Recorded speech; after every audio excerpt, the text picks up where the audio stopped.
চাঁদের ম্লান আলোয় রাস্তার ফাঁকা অংশটা যেন একটা মৃত থিয়েটারের মঞ্চ। মানবটি চাইনিজ শানিত কুড়ালটা হাতে তুলে নিল।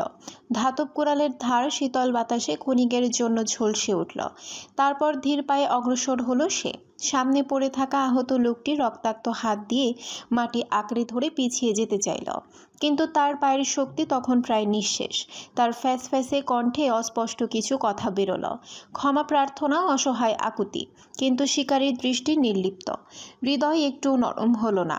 এক ঝটকায় কুড়াল আড়াআড়ি চালিয়ে দিল সে, একটা ভয়ঙ্কর শব্দ, যেন কাঠফাটার আওয়াজ।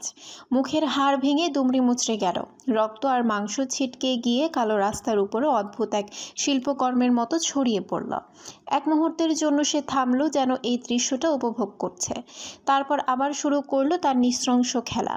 লোকটির হাত দুটো সে একের পর এক আলাদা করল, নিখুঁত দক্ষতায়। তারপর বুক, পেট, গলা সবকিছু কষায়ের ছুরির মতো নির্ভুলভাবে কেটে ফেলল। কোরালের প্রতিটি কোপ ছিল হিমশীতল দক্ষতায় পরিপূর্ণ, যেন সে বহুদিন এক দক্ষ কারিগর। শরীরের অংশগুলো ছড়িয়ে পড়ল রক্তে ভেজা ফুটপাতে, আর ঘন লাল তরল রাস্তা বেয়ে প্রবাহিত হতে লাগলো। শেষ নিঃশ্বাসের আগের সেই অস্ফুট কান্না বাতাসে মিলিয়ে গেল। অন্ধকারে বুক চিরে শোনা গেল শুধু ভারী শ্বাস আর কুড়ালের ঠান্ডা ধাতব শব্দ। মানবটি ঘুরে দাঁড়ালো। তার চোখ ঊনবিংশ কন্যার দিকে, স্থির, তীব্র, উত্তপ্ত, যেন লেলিহান শিখার দীপ্তি। এক হাতে ধরে রাখা চাইনিজ কুড়ালটি থেকে টপ টপ করে রক্ত চুইয়ে পড়ছে, জমাট লাল ছাপ তৈরি করছে রক্ষ পিচ ঢালা রাস্তার উপর। তার গতি ধীর, কিন্তু প্রতিটি পা যেন ভারী প্রতিজ্ঞায় বাঁধা। মেয়েটি নিঃশ্বাস বন্ধ করে দাঁড়িয়ে আছে, সময় যেন থমকে গেছে চারিপাশে। বাতাসে মৃত্যুর ভয়ের শীতল গন্ধ মিশে গেছে। মানবটি যখন এগিয়ে গেল, সেই আহত লোকটি বেদনা ভারে চিৎকার করে কেঁদে উঠল। কিন্তু সেই কান্না পাষাণ মানবের মনে কোনো দাগ ফেলল না। তার মুখের কঠিন রেখাগুলো আরেকবার গভীর হলো। রক্তে ভেজা কুড়ুলটি আকাশের দিকে উঠল, তারপর এক নিখুঁত দক্ষতায় তা নেমে এলো লোকটির বাকি এক হাতে। হাড় গোস্ত ভেদ করে তীক্ষ্ণ ফলাটি এতটাই গভীরভাবে প্রবেশ করলো যে এক মুহূর্তের জন্য মনে হলো সময় থমকে গেছে। পরক্ষণেই শরীর থেকে হাতটি আলাদা হয়ে মাটিতে পড়ল। রক্তের স্রোত চারিপাশে ছিটকে পড়ল, আর বাতাসে ভেসে উঠল এক বীভৎস আর্তনাদ। লোকটি যন্ত্রণায় গড়াগড়ি খাচ্ছে, তার মুখে চিৎকারের ছাপ, কিন্তু যে মানব তার সামনে দাঁড়িয়ে আছে তার চোখে এক বিন্দু করুণা নেই। তার দৃষ্টি বরং তীক্ষ্ণ, যেন শিকারকে শেষ করার জন্যই জন্ম হয়েছে তার অস্তিত্বের। হাতের কোড়াল যেন তার আত্মারই এক অংশ। প্রতিটি আঘাত নিখুঁত, নির্মম, অথচ শৈল্পিক। লোকটির মুখে লক্ষ্য করে একের পর এক কোপ পড়তে থাকে। হাড় চূর্ণ হয়, দাঁত ভেঙে যায়, চোখের কোটর থেতলে রক্ত ও মাংসের এক অবর্ণনীয় মিশ্রণ ছড়িয়ে পড়ে চারপাশে। এরপর পা দুটোতে নামলো সে আমুক কোপ, 1, 2, 3। শরীর থেকে ছিন্ন হয়ে গেল পদযুগল, রক্তের বন্যা বইতে থাকলো মাটিতে। লোকটির নিথর দেহ তখনও কিছুটা কাঁপছিল, কিন্তু তাতে মানবের কোনো ভ্রুক্ষেপ নেই। শেষ কোপটি এসে পড়ল তার গলায়, আর মুহূর্তের মধ্যে কাটা মাথাটি গড়িয়ে পড়ল একপাশে। রক্তাক্ত পুরুষাঙ্গে আরেকটি কোপ বসিয়ে সে নিশ্চিত করল যে তার শিকারের কোনো অস্তিত্বই আর অবশিষ্ট নেই। ঊনবিংশ কন্যাটি যেন শূন্য দৃষ্টিতে দাঁড়িয়ে আছে। তার শরীর জুড়ে এক ভয়ানক শীতলতা, যা তার শরীরের প্রতিটি রন্ধ্রে শীতল আতঙ্ক ছড়িয়ে দিচ্ছে। মানবের নিষ্ঠুরতা যেন এক মূর্তিমান বিভীষিকা, যা তার চোখের সামনে বাস্তব হয়ে ধরা দিয়েছে। যেখানে নিষ্ঠুরতা তার নগ্ন রূপে প্রকাশ পেয়েছে, কন্যাটি সেই দৃশ্য থেকে চোখ ফেরাতে পারছে না। তার হৃদস্পন্দন যেন এক নিঃশব্দ চিৎকার হয়ে উঠেছে। তার গলা শুকিয়ে এসেছে, নিঃশ্বাস ভারী হয়ে উঠেছে, কিন্তু সে চোখ ফিরিয়ে নিতে পারছে না। মানব তখনও থেমে নেই। অবশেষে মানবটি চলা কাটার মতো করে এক কোপ মেরে লোকটির বক্ষ ফেরে ফেলল। মৃতদেহের বক্ষের হৃৎপিণ্ডটা এক টানে বের করল সে। রক্তে ঢাকা সেই হৃৎপিণ্ডটি তার হাতে এখনও কাঁপছে। জীবনের শেষ স্পন্দন যেন সেখানে বন্দী হয়ে আছে। এরপর ঘুরে ওই লোকটার সেই সঙ্গীর কাছে গেল। একই ভয়ঙ্কর দৃশ্যের পুনরাবৃত্তি, বুক চিরে হৃদয় বের করে আনা। নিপুণতার বক্ষ বিদীর্ণ করে বের করে আনলো আর একটি রক্তাক্ত হৃদয়। এবার দু হাতে দুটি হৃৎপিণ্ড ধরে কন্যার সামনে এসে দাঁড়ালো সে, যেন এক শিকারী যে তার সর্বশেষ বিজয়ের ট্রফি উপস্থাপন করছে। হ্যাঁ, সে এক পলক কন্যার চোখে চাইল। তার ঠোঁটে এক আমোঘ অস্বাভাবিক হাসি ফুটে উঠল, যা রাতের অন্ধকারকেও হার মানিয়ে দেয়। মেয়েটি এতক্ষণে দম বন্ধ করে দাঁড়িয়েছিল। চারপাশে নীরবতায় ভয়, আতঙ্ক আর মৃত্যু যেন তার গায়ে শীতল ছোঁয়া দিয়ে গেল। মানবটির এই নিষ্ঠুরতার দৃশ্য তার মানসপটে গভীরভাবে দাগ কেটে গেল এবং তার মনে হলো সে দুঃস্বপ্নের মধ্যে আটকে পড়ে আছে, যেখান থেকে মুক্তি পাওয়া অসম্ভব।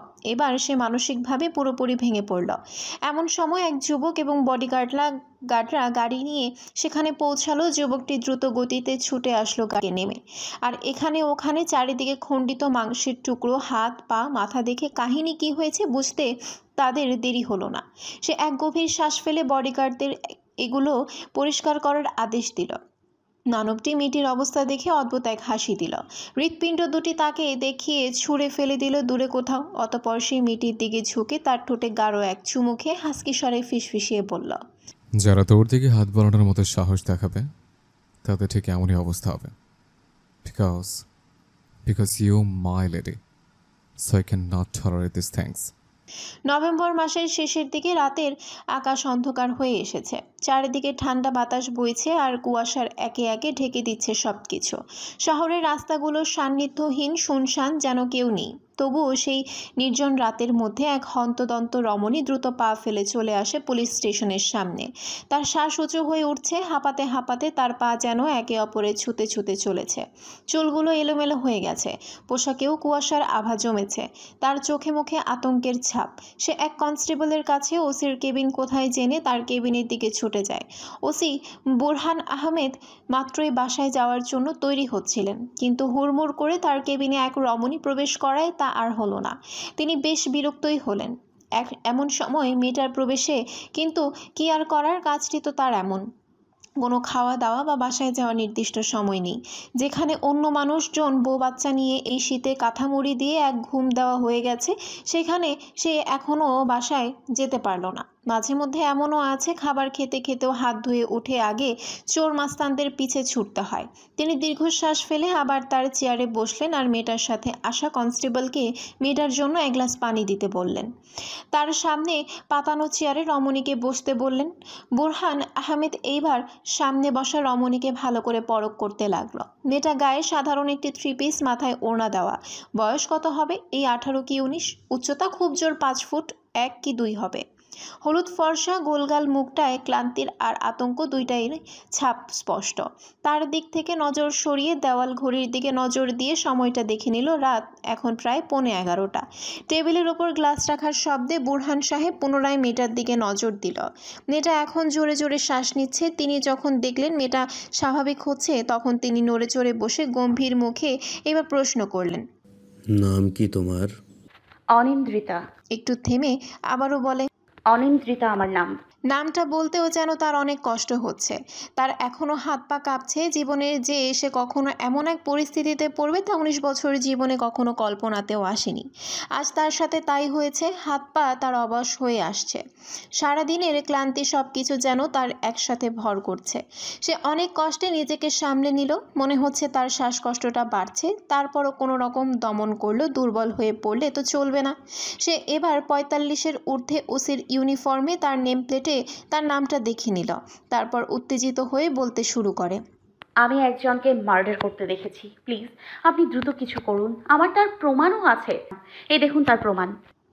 আতঙ্কিত কণ্ঠে বলেই হাতে থাকা পার্স থেকে ফোনটা বের করে একটা ভিডিও চালু করে দেখায়। বুরহান সাহেব তাকে একটু সময় দিয়েছিলেন মুখ খোলার জন্য, কিন্তু মুখ খুলেই যে এমন এক কথা বলবে আশা করেনি। ভেবেছিলেন সাধারণ কোনো কেস হবে হয়তো।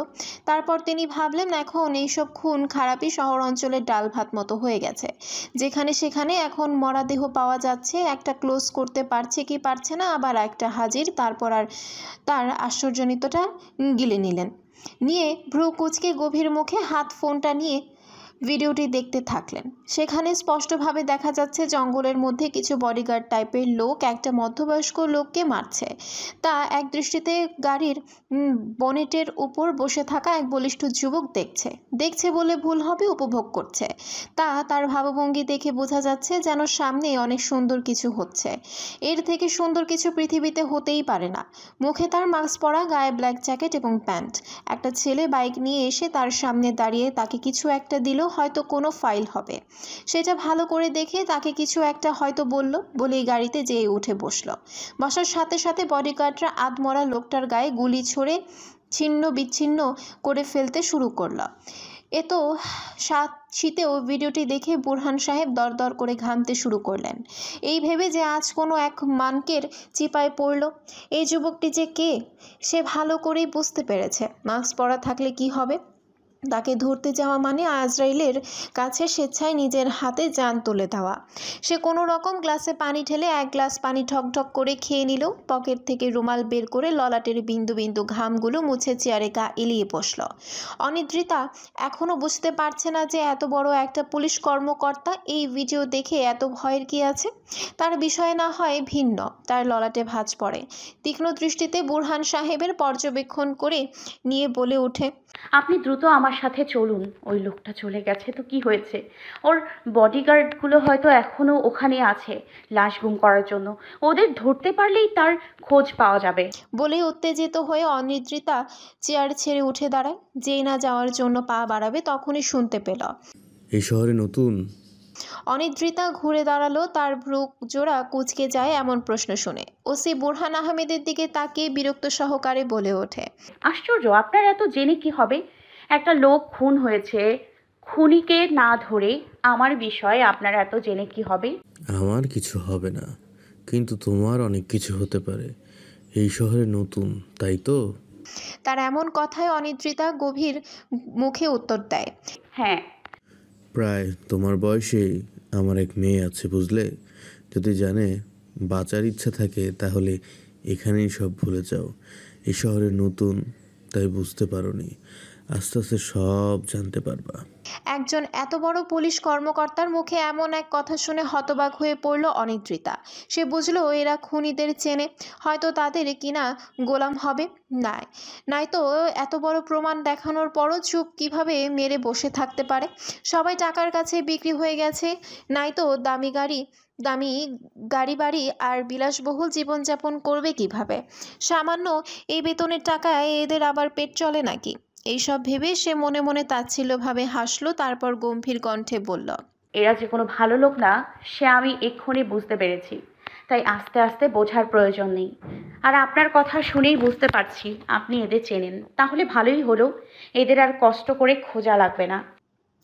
এবার বুরহান সাহেব বেশ চটে গেল। তার কি জানের মায়া নেই নাকি? তিনি বিরক্ত হয়ে গুরুগম্ভীর মুখে বলতে শুরু করলেন, তোমার এমন সাহসিকতা দেখে ভালো লাগলো, কিন্তু এখানে আমাদের কিছুই করার নেই। তুমি যেখানেই যাও না কেন তাকে কেউ কখনো আটকে রাখতে পারবে না। তুমি হয়তো আমাকে খারাপ ভাবতে পারো, কিন্তু আমার একটা পরিবার আছে, তাদের কথাও আমাকে ভাবতে হবে। তুমি আমার মেয়ের মতো, তাই আমি চাইছিলাম না যে তুমি কোনো বিপদে পড়ো, তাই সাবধান করে দিলাম। এখন ভালো মেয়ের মতো বাসায় যাও। একা একটি মেয়ে এত রাতে বাইরে থাকা ভালো না। অনিদ্রিতা বুঝতে পারলো এখানে আসা অকারণ। কিছুই হবে না, যতই মুখে মধু নিয়ে কথা বলুক, এরা যে ওদের টাকার কাছে বিক্রি সে ভালো করে বুঝতে পারলো। আচ্ছা, আপনাদের কিছু করা লাগবে না, যা করার আমি করব। বলে টেবিলের উপর থেকে ফোনটা হাতে নিয়ে ভিডিওটা অন করতে যেয়ে দেখে কোনো ভিডিও নাই। সে এবার বুঝতে পারলো আসলে সে কত বড় একটা বোকামি করে ফেলেছে। আর বোঝার সাথে সাথেই তার মাথাটা রাগে ক্ষোভে দপদপ করে জ্বলে উঠল। অনিদ্রিতা চেঁচিয়ে বলে উঠল, আপনি কোন সাহসে ভিডিও ডিলিট করেছেন? আপনি এটা কি করলেন? এতক্ষণ তাহলে এই জন্য অভিনয় করছিলেন? সেই সুযোগে আপনি ভিডিওটি ডিলিট করে দিয়েছেন? ওসি বুরহান আহমেদ এবার কুটির হেসে বলল। অনিদ্রিতার পাশে দাঁড়ানো কনস্টেবলকে চোখের ইশারা দিয়ে কিছু বুঝালো। তারপর কনস্টেবলটা পকেট থেকে ফোনটা বের করে বাইরে গেল, হয়তো কাউকে কল দিতে। শোনো মেয়ে, কী যেন নাম তোমার? ও হ্যাঁ, অনিদ্রিতা। তারপর তাচ্ছিল্যভাবে হেসে বলে ওঠে, এই বয়সে আগুন নিয়ে খেলার এত শখ কেন? যার বিরুদ্ধে কেস করতে এসেছো তার নাম জানো? তার সম্পর্কে তোমার কোনো ধারণা আছে? এমন কোনো কারাগার তৈরি হয়নি যেখানে তাকে বন্দি করে রাখা যায়। বড় বড় নেতা মন্ত্রী তার হাতে থাকে, আর তাকে এই সামান্য ভিডিও দেখে গ্রেপ্তার করব, যেখানে খুব সহজেই এইটা মিথ্যা প্রমাণ করা যাবে যে ওইটা সে না। তার যদি মুখ দেখা যেত সেটা একটা কথা ছিল, এরপরও সে তো ছাড়া পেয়ে যাবে, কিন্তু এরপর তার কাছ থেকে আমরা ছাড়া পাবো না। বিলাসবহুল ব্ল্যাক টয়োটা গাড়িতে বসে আছে এক বলিষ্ঠ সুদর্শন যুবক। গায়ে তার ব্ল্যাক টি শার্টের ওপর জ্যাকেট এবং পরনে প্যান্ট। ডিম্বাকৃতির শক্তপোক্ত উজ্জ্বল ফর্সা মুখে পাতলা ছোট ছোট দাড়ি যা তার মুখাবয়বকে আরও আকর্ষণীয় করে তুলেছে।